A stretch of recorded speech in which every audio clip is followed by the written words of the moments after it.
Welcome to Derek, which is the Hebrew word for way or path. And this is our Psalm cast on meditating on the way as we walk through the Psalms. And my name is John Mark Hicks.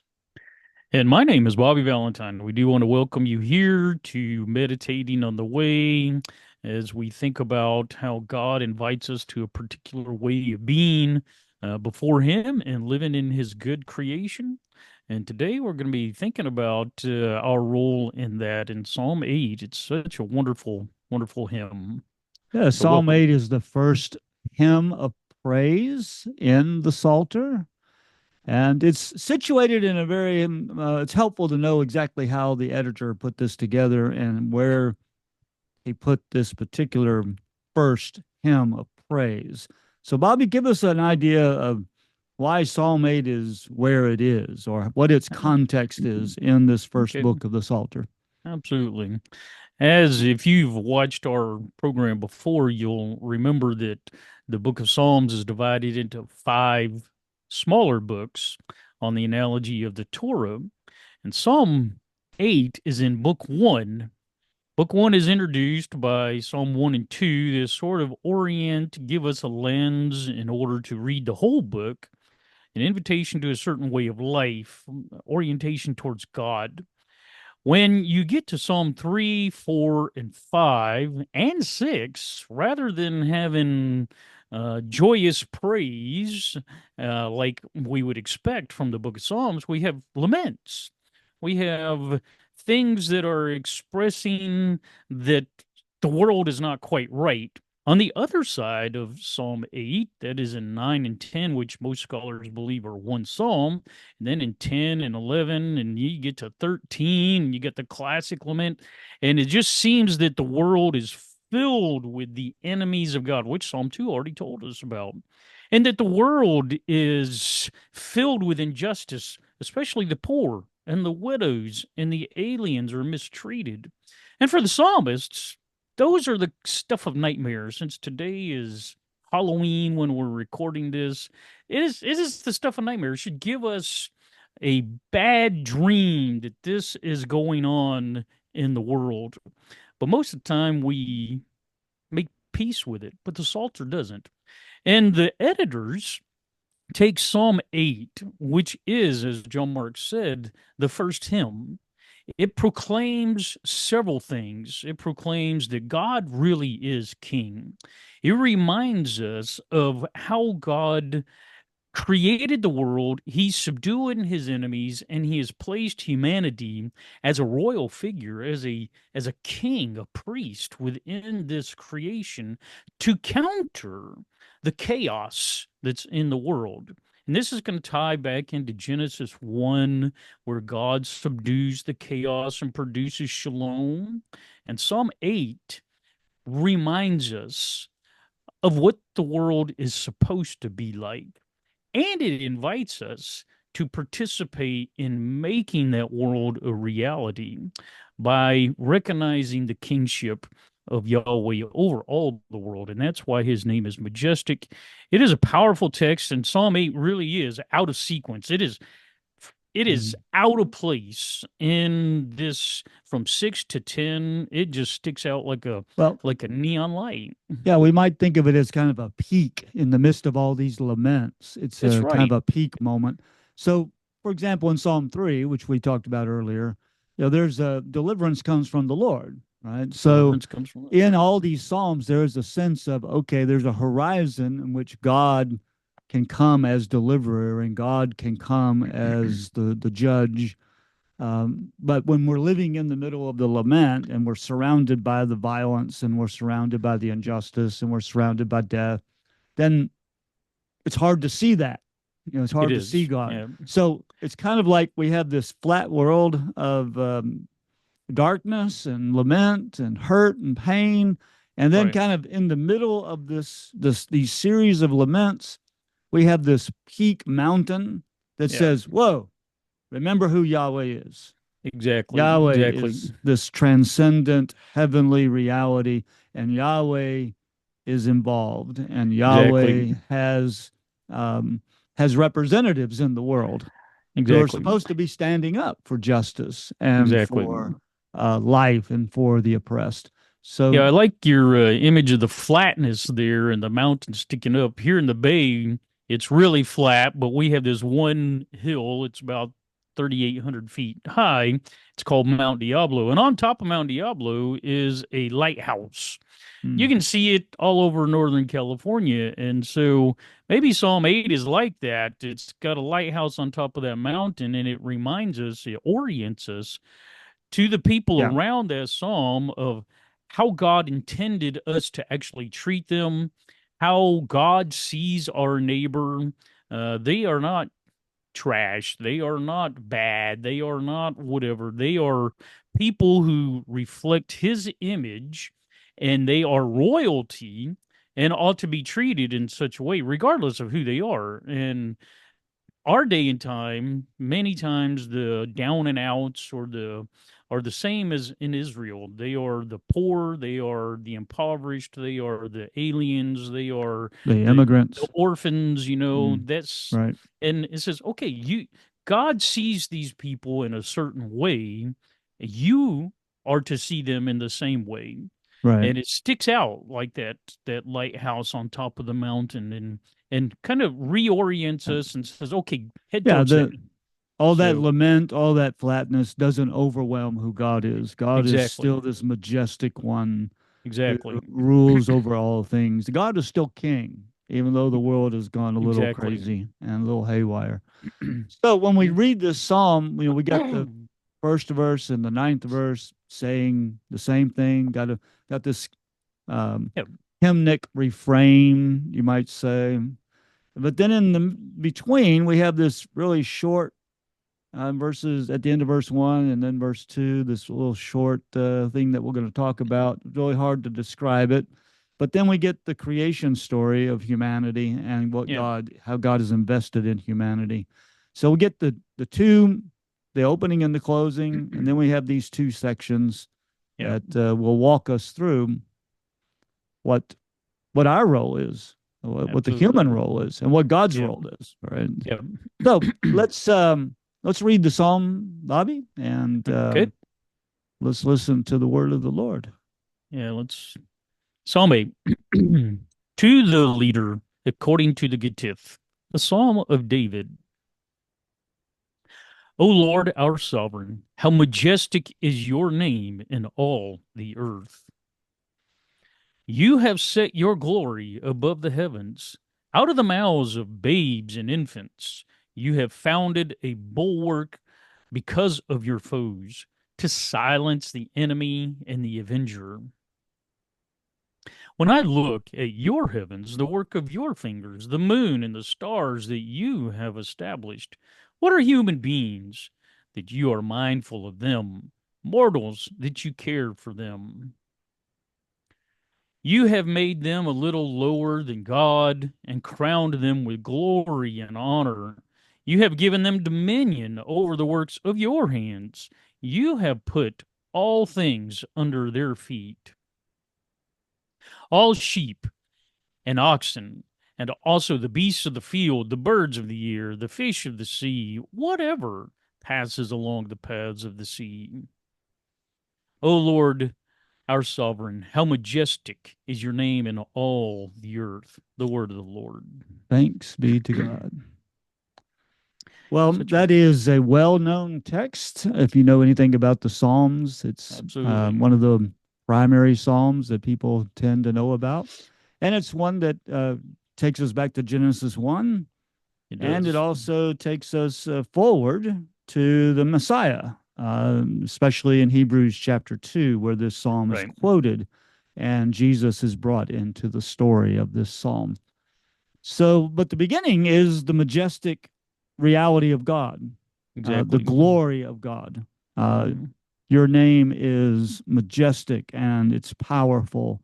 Um, this is kind of a sense of transcendence that Yeah. God transcends all the junk in the world, all the Exactly. chaos in the world, that God is the ruler over all. It's another Exactly. way of saying king. Exactly. And to say it about Yahweh, that Yahweh is the one who rules in all the earth. Absolutely. Um, and that is, that's to say Baal is not one of the gods, right? Who and Right. Yahweh has to divide up time and land with Baal, but rather God is the transcendent one. Yahweh, the covenant Yeah. God of Israel, is the one who transcends everything and is the ruler of the whole earth. He's overall, and it's something about his name. His name is filling the earth. You know, a lot of pantheism in the ancient Near East, and you don't find that in the Psalm. It is God's own presence through his name that Israel finds some kind of uh, well, there's something worshipful about that. Mm. Something holy about that. That Yahweh is the master. It's translated sovereign here. Or The Lord, dawn, yeah. it could Hmm. be, but this is a proclamation of the kingship of God, as Right. you said. His kingdom is not limited to Israel. It's not even limited to human beings. It is over Yeah, everything. it's heaven and It earth, is. right? It's So we right. get It the is. creation language of earth It's and right. It heavens. is, Yeah. and this is as it's going to go on at the end of 1B. That's above the Right. heavens. Hmm. Heavens refers to the skies, and Right. the earth. So heavens and the earth, but this is above that. It is above and beyond.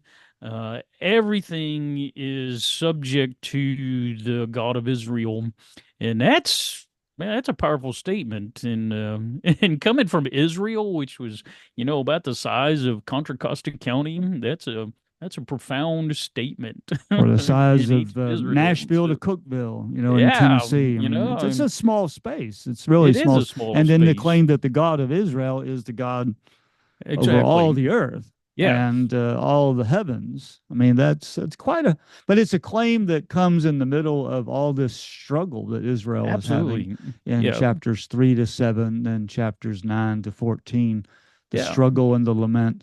And in the midst of all that lament, we get this word of praise. Yahweh is the sovereign king over That's right. heaven and earth. That's right. Right? And one thing that makes this opening a little bit different, because this is the first hymn in the Psalter, is that most of the Thanksgiving hymns, or this just the hymns in general in the Book of Psalms, they have an invitation. They Right. call others to come and do it. But here, the very first one, in the middle of this chaos, if you want to call it that, there is no invitation. There is just a declaration. God is king. Mm. We praise. We just automatically, I want to use the phrase, we dive in. We dive in and we recognize his sovereignty. We recognize, as this psalm does, humans, as we're going to see, we are put in a place, but we're there because of what the divine sovereign has done. And that's the Everything is word. That's the word we need to hear when we're in the midst of lament, right? When absolutely, we're in the midst of hurt absolutely. and pain, we need to hear, "Hey, God is King." Right? God is king. He has not abdicated. And I think that points back to Psalm 2, Yeah. where he is in heaven and he kind of laughs at his enemies. And the enemies are going to show up here, but God is taking care of them. He is not threatened. His throne is not threatened. His rule is not threatened by these enemies and the chaos that's in the world. His name is majestic. It is powerful. It's Yeah. overall. And it is such a great way to begin this psalm and end it. It removes our eyes from ourselves and focuses on the King of the universe, whose name is Yahweh. Yeah, and And that creation context is really important for hearing exactly, verse 2, which has, exactly, people stumble around verse 2 a little bit. But if we keep the creation context in mind, which is what the rest of the psalm talks about as well, exactly. that God in creating the world, that when God is creating the world, he does this, he does it in a way that, as the text says, through the mouth of children and infants, Exactly. you establish a bulwark or a stronghold or a That's right. fortress. In other words, the mouths of babes are a fortification That's right. against the enemies That's of right. God, against the Yeah. chaos Yeah. of creation. Yeah. Talk about It, that a little bit. How do you hear that in verse yeah. 2? Well, normally, I want to preface this by saying that it is in weakness that God finds power and strength. We find this with Jesus, and God says this to Paul as well. My glory, my pain, my strength is Yeah, magnified in weakness. And here, if this refers to literal infants and babes, normally these refer to people who are suffering in ancient Israel. They refer to the certainly the victims. powerless. They're They're the powerless. powerless. That's Yeah. right. And they are usually crying out not for food and happiness, but because they are in pain and misery and suffering. And that's Israel themselves. That's part of the story of Israel in Exodus chapter 2. They groan and cry out to the wilderness, to the universe at large. And God hears that. And God uses that to intervene into the world, if you want to call it that. And the bulwark that he created there is the Exodus, so to speak. So here, God listens to and has established a limit, as I want to call it. A limit. He took sides. He knew that stuff in Psalm 3 and 4 and 5 and 6 and 7, 9 and 10 and 11 and 12, 13. All this is going, and God says, the chaos can only come so far. As he drew a line in the sand, so to speak, between the waters and the land, you can't go any further than this. God uses the powerless, the those who are the victims to establish, found a bulwark, a Hmm. foundation like a temple or a building, and he laid it down and says, "This will be the defense against the enemies. They can come no further." And God took a side in this great conflict of chaos and the cries of pain and suffering. He says, this is, these are the people I will be on their side. I don't know if that makes any sense Yeah. or not, No, I think that, and when you look at verse 2, it says through the mouth. yeah, Some want to see that metaphorically, like through the praise yeah, of. So I think you could even see it this way, that it's through the praise of even of the powerless, the praise of the weak and the oppressed. yeah, Through their praise of God, they offer, it becomes a bulwark, it becomes a yeah, fortress for them. that's right. And you can hear it in the mouth of children. So whether it's praise or whatever that language might mean, I think you're right that this is about kind of the way God created the world. That He created the world with a backstop, you might say, that Backstop's a is good word. going to keep chaos from totally taking over. Absolutely. And so he, in that sense, silences the foe and the avenger. Or, as you know, that's the word that's related to Sabbath, to cease, Right. to Yeah, put a stop to, the exactly. foe and the avenger. So God has created the world in such a way that there are ways in which the enemies of God will be stopped, That's right. and that there is a fortress set against them, that they will not rule the world, They will not rule the world. not And ultimately. God is the God, king. that's right. God is working in a way that justice will manifest itself and evil will be destroyed. And here in this description of out of the mouths of babes and the founding of a bulwark, that is describing the way in which God's name is majestic. This is, and the whole thing is too, God's name is majestic Yeah. because of these things.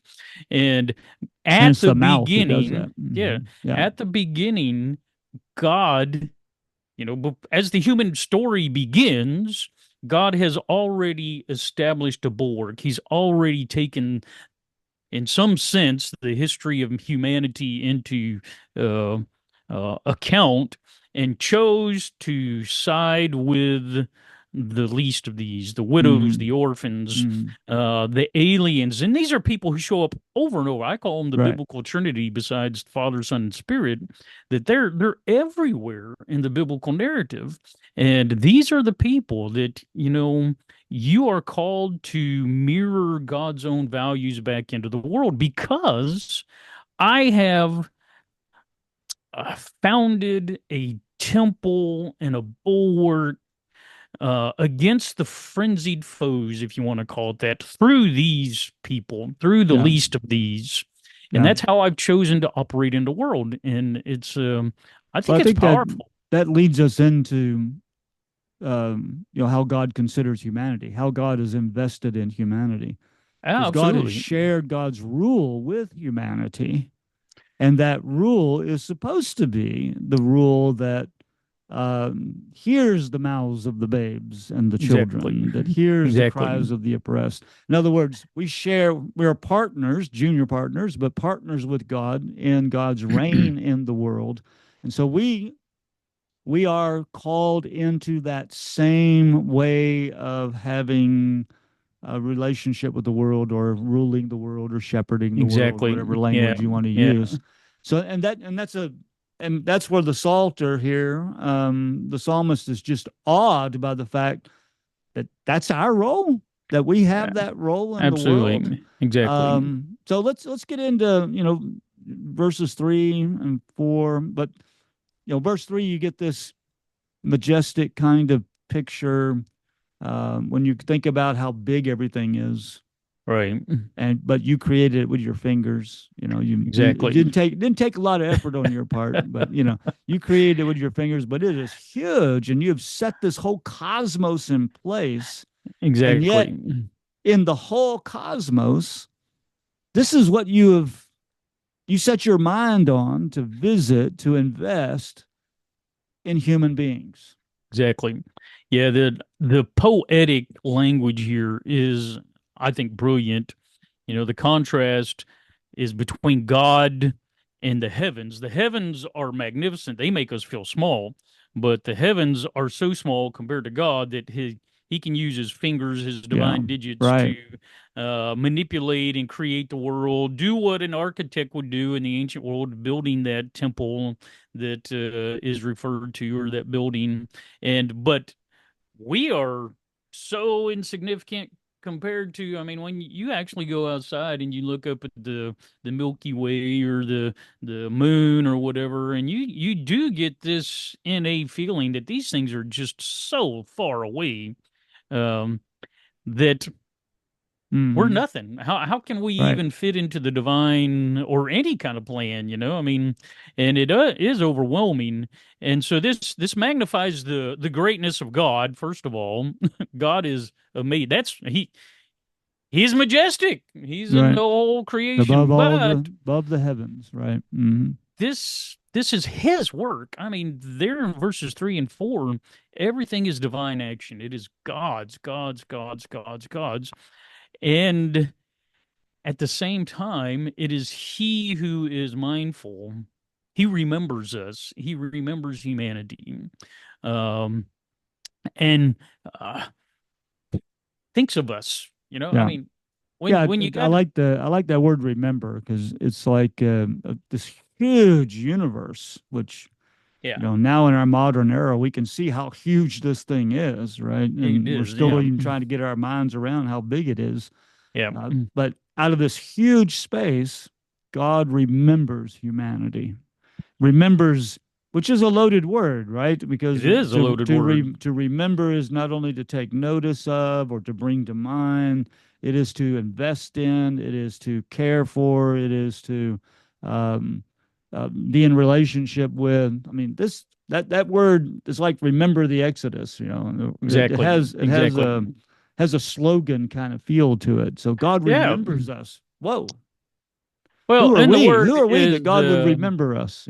yeah. It's I always use the idea that the word remember is kind of like a virtual reality. It's like participating in it all over again. Hmm. And when God remembers us, that is his involvement in the world, his Right. involvement in history. And that's what we see here. Yeah, we see that That visitation, right? exactly, yeah. He is the one who has established, and these are the works. And of course, the other gods, they have not. This is God, the creator God, the God of Israel, who has established and built these things. And then he placed humanity inside of them. We haven't got there yet, but he says you're just mindful of Yeah. humans and the children of Adam or the sons of Adam, that and this is the whole human. This is not Israel. This him again, just like God created the whole universe, has a cosmic scope. God's Hmm. kingdom is cosmic in scope, Right.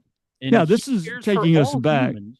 taking Yeah, us back to the creation story in it Genesis is in 1. I mean, Genesis it's 1 and 2. clearly that as we get Yeah, down to verse 6 and following, yeah, we can see creation, Genesis 1 language there. yeah, Now, when we think about these human beings, though, in verse 4, that God cares about and remembers, and God does something for them. God, the creation of the human being in verse 5, the Son of Man, the Son of humanity, you have made them a little lower than, and the translation we read, New RSV says God, but other translations say angels. right, So it's the Hebrew word Elohim, right. which can be translated gods in plural or it can be translated God in singular. How do you read that, bro? A little God made us a little lower than Elohim. Yeah, my interpretation of it is that it is not angels, it is not divine beings, it is not the other gods. But since humanity is going to go on and talk about how he has crowned them, this is somehow, I think, reminding us of Genesis 1, where humanity is created in the divine image. They are the image of God. And so when you have made them a little bit lower than yourself, because we are the image of the divine being who is the creator God. And this proclaims the uh, not the glory of a lesser deity or the glory of some angel, but humanity is invested with by virtue of God's own grace and God's own hesed, although that word is not here.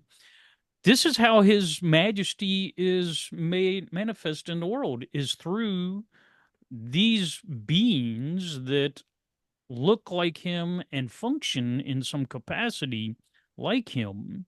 So we are the image of God. We are lower than him because we're dependent creatures. Yeah. We depend on him and we still see ourselves, but the distance between him and us is expressed in verses 3 and 4. But we still have dominion as a little bit lower than God, and that's how I read Yeah. it. Yeah, I So think it's a difficult text in some ways because as we see in you know, the Hebrews quotation, a little lower than angels. Am I remembering that right? Is that right? Does he use angels in Hebrews too? I need oh, to. and angel. Well, he quotes the Septuagint version Yeah, the in Septuagint, which Hebrews. uses angels, Yeah, right? yeah, Um, so that's why some people think maybe it ought to be. I ought to think about this in terms of Elohim as the sons of God, yeah. that the divine council kind of The divine thing. counsel. Yeah, So we're made a little lower than the divine council than the sons of God. yeah, Um, but I like the idea of God as well because I think the creation language is this not about the sons of God or about the angels of God. no, it's not. This is about humanity made in relation to God. That is, we're It's yeah, lower it's than God. It's I, we're in the image of God. So I think you're right that the image language is lying in the backdrop here, yeah, and that some people would suggest, well, we're not just a little lower. God's way above us. Well, yeah, that's true in terms of transcendence, but it's also true that in terms of resemblance, that is imaging and our function in the world, right. we are we are the image of God. That's We right. have a function that is a little lower, you might That's say. We are exactly. God's representatives in the world as Yeah, imagers, and we are crowned with God's glory. That's what the exactly. next line says: crown them with glory and honor. Now, who does Yeah. that belong to? that belongs to God. God, right? Absolutely. Yeah, So that I think that the sense of image of God and the sense of our kingship, our royalty, and exactly. we're crowned with God's glory and God's honor because we're representing God. Yeah, I think you're exactly right. And I think maybe two more considerations there because Psalms is a canonical text now. And if the Davidic king is floating in the background here as a representative of the human race, which I think it is, this ties back again to Psalm 2, where in Psalm 2, the text says Yahweh identifies the king as his son. Today Right. I have Kiss the begotten you. Son. Right. You are my. Mm-hmm. So I think that this certainly ties into Genesis 1:26 through 28, that God has placed um, a little, to use from Austin Powers, a mini me in the world. He's placed a mini me in the world, and there is a great distance, but this mini me is somehow the very image of God, supposed to endowed, as it says, with glory and honor, and we've crowned that. That is um, uh, um, like installation language, that you are going to the day of inauguration. I have crowned you. I've given you a task. This is what you're supposed to do. Um, the trust that is in given to humanity in this particular passage is amazing, but it's all delegated because they are a little bit lower than God. And this is all Yeah. honor, Yeah. which speaks to, again, the Psalms around it. Every time you deal with those poor people, the suffering, people you think less than yourself, they have been crowned with glory and honor too.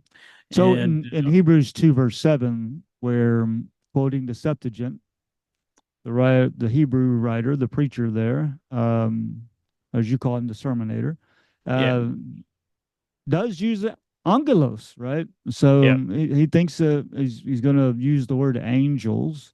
yeah, So is there flexibility in kind of how we're dealing with this? I mean, and angels is important for the sermonator yeah. because he's trying to make the case that Jesus is superior to the That's angels. right.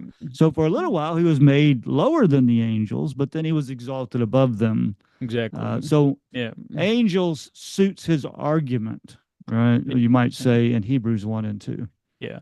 Well, in that same text, he's going to quote again from Psalm 8 to show what the ideal human is supposed to look Yeah, like. exactly. Jesus is the model. He doesn't use the language like Paul does of a second Adam or a new Adam or something like that. But that's exactly what he's saying there Mm-hmm. with his use of Psalm 8, that the King of Israel, that is the Messiah, King Jesus in Hebrews, is the manifestation of what God intended humanity to be. And now he is the representative of Right. humanity in his resurrected body, his flesh that he brought into the very throne room of God, the temple in heaven, which is above the heavens. I mean, that's the beginning of Mm-hmm. Psalm 8 here. So, I mean, the So the, yeah, the so he's connection there exalted is above great. the angels. Exalted above the angels. They're Uh, his servants and our right. servants too. And that's a big thing for Hebrews too, that, we, God's children, will be above the angels too, because that's our And destiny. Paul says we will And judge the angels, right? I mean, that's absolutely. that's so. I just to kind of tie this together. What the trajectory we're both seeing here is we have the creation story where humanity is crowned with glory and honor. All humanity is royalty. All humanity images God. And Every then in the story one. of Israel, we have kind of a reestablishment of humanity, a kind of a new Exactly. humanity, and the Exactly. Davidic king is supposed to represent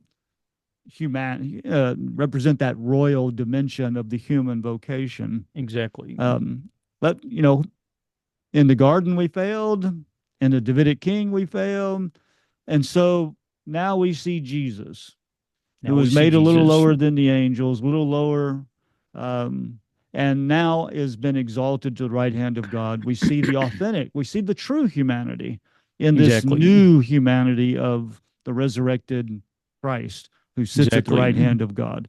So Yeah. Psalm 8 looks back to creation, but it also looks forward to the Messiah. Exactly. And I right there in verse 6 too, when it talks about you have given them dominion again, of course that goes back to the Genesis 1 Right. and how humans were supposed to be God's servants in the God's garden. representatives in the world, right? That's right. We're supposed to till the land. We're supposed to take care of it. We're supposed to we Serve it. are the Mm-hmm. servants of creation Right. that God has put, priests into the garden.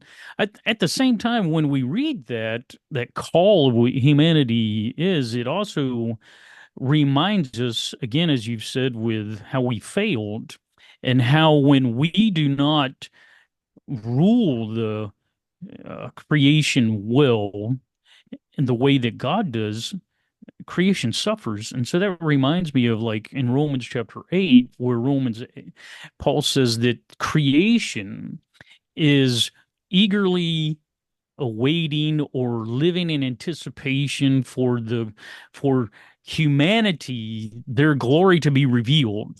Mm-hmm. So because then they will share in that, they Yeah. will have humans as God intended them to be in the first place through the Right. restoration work of Jesus. And so tie in Romans 8, 19 through what, 23, 24, 24, something like 25. that. Yeah. And reading that alongside of verses 5, 6, 7, and 8 is powerful because the story's not over yet. And when we fail, because we take this dominion the same way the enemies do, the enemies who abuse children, for example, they are the opposite of God. But those people who do that also mistreat animals and they Mm-hmm. mistreat the world Right. and God says enough is enough. Humans, this is you need to be reminded, and in the context of worship, since this text is a worship text, in the context of worship, we have our way of thinking rewired Right. and where we Yeah. see as we're supposed to see. Yeah. As you read earlier, the superscription gives us this corporate temple context. Here's the tune here's the to the leader, and here's the tune. And I appreciate the point. When we talked about the enemies in verse 2, the part of the vocation of the human being is not only to be fruitful and multiply and fill the earth with God's glory, but it's also to subdue the earth, to subdue the chaos in the earth, to Absolutely. work against the powers that are the enemies of God. And so the enemies that God has set a bulwark against, and the enemies that God will cease or silence, Exactly. we're partners with God in that work against the enemies. So if we're going Exactly. to share the rule of God, then part of that sharing of the rule of God is the subduing of the chaos and the Exactly. assault against the powers that are anti-God and that subvert God. So Well, that's the original that's our commission. partnership. And Yeah, that's the yep. original commission. But we assumed power for ourselves, right? Exactly. Rather than participating in what God is doing, we generated our own agenda to Yeah. do what we want to do. And that's Yeah. why in Hebrews says in 2:8, 2:9, but we don't see everything subjected to humanity. Exactly. Which is Exactly. what verse 6 calls us to. God put everything under our feet. That is so that we could actually manage this and participate in God's rule, but we don't see it. The We world's don't see. gone That's right. crazy. The It's world gone. has. It's gone to pot. It's filled with sin and abuse and injustice and violence. That's right. The world is not the way it was supposed to be, and Exactly. so that's where the sermonator comes in to say, "But we see Jesus, and Yeah. It's Jesus is the one who's going to set this right." we have taken dominion as a end to itself and as if it's something inherently ours. Mm-hmm. This is something that's delegated to us, Right. The word you talking about Yahweh peppers this text. You did this, you did this. These are your heavens. You made us. You They're, crowned us. they're, You, yeah. you're not, You put they're everything not under our my feet. heavens. Right. We are a servant in another man's garden.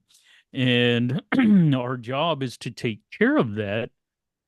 But sometimes we think the garden is there for us, whereas if you actually read Genesis 1 and 2, we are there for the garden. Right. And it's like we are there to, well, to put it this way, the servant king. That's what humans are. We are the servant king. The priestly We're not king as supposed to well. Right. lord it Yeah. over them. Hmm. And it is a powerful vision both ways. It reminds us of who we are, but it also reminds us of what our task is Yeah. supposed to be in Well, this it world. reminds us that this is our relationship to creation is not merely utilitarian, Oh, right? absolutely. Our relation to creation is theocentric, that this is God's world and we are to care for it as we're living in God's house. You use the Yeah, metaphor of a garden, we can use the metaphor of a house, like a temple, even. We're living in God's house. So don't mess with God's house. Don't mess it up. We're doing an Airbnb here with God's house, living exactly. the 70 years that we might have, and we're not supposed to mess it up.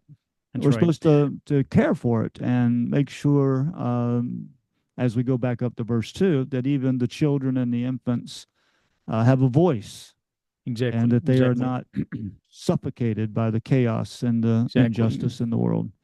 Yeah, the prophet Hosea in Hosea chapter 4, he links explicitly human knowledge of God to the health of the world.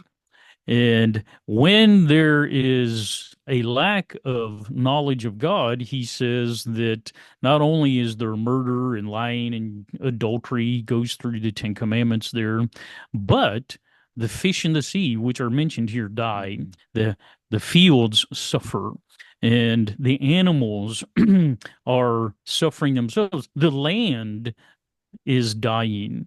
So when humans um, do not know who they are, and this psalm is reminding us of who we are and our task, the world suffers. And not only that, but the least of these, that takes us back to the babes and infants. Those are the Right. ones who are going Verse to 2. suffer.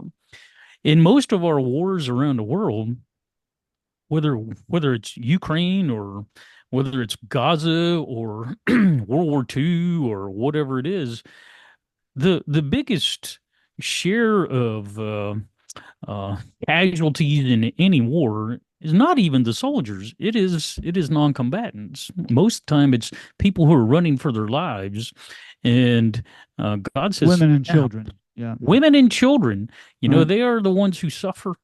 Yeah. And God says, "You know what? Hell, we're going to put this. Yeah. I'm going to put a line here, and then I wrote a note here that God puts a stop or He gives it a rest. Right. That's Your Sabbath, violence the is Sabbath gonna. word. I am going to make you take a rest, and Hmm. which I like that. God takes a rest after He does His work, and if our work becomes violence, God will give it a rest. You will Hmm. not go further than this, And the and expectation is humanity is going to participate in stopping exactly. that. Right. And in the new heavens and new earth, that will be a reality. God will Yeah. give it a rest. So we get not only we go back to creation and we go to new heaven and new earth, the eschatological dimension of this. What we see in Psalm 8 is a testimony about what God intended from the beginning and what God will realize in the end. So it's a moment Exactly. of worship where we remember the creation story and we anticipate the fullness of the fulfillment or the goal of the creation itself. Exactly. And we worship with that peak. We're on a peak here in our worship and, Exactly. and testifying that this is who God is and this is who Exactly. we are and this is our task and how Exactly. majestic is the name of God in Exactly. all And the I, earth. Yeah. I think that ties directly into not only the title of our Psalmcast, direct, even though that word does not occur here, But it ties into Psalm 1 because here at the very beginning of the Psalter, we're only 8 Psalms in, and there's been a lot of chaos. There's been a lot of pain and suffering and people crying out and say, God, turn your ear. God is listening for the babes and infants to cry out to him and establish that bulwark. But the Psalter here is showing us, it's teaching us how to live in the way. It's teaching us who we're supposed to be and what our task is supposed to All be. right. And worship is not just about going to church. Worship is about God transforming us to live, bring his kingdom into the world. His dominion is over everything, his sovereignty, his name is everywhere. And it is through us that he wants us to reach that out into the rest of the world that does not recognize his rulership, if you want to call it that. I think it's powerful. So, Calling us to live in the way as yeah, God's royal absolutely. priest in the creation. Right. Yeah. Well, thanks, Bobby. So, This has been you're good. I welcome. appreciate it very much. And thank you for joining us. And look for Absolutely. another one soon.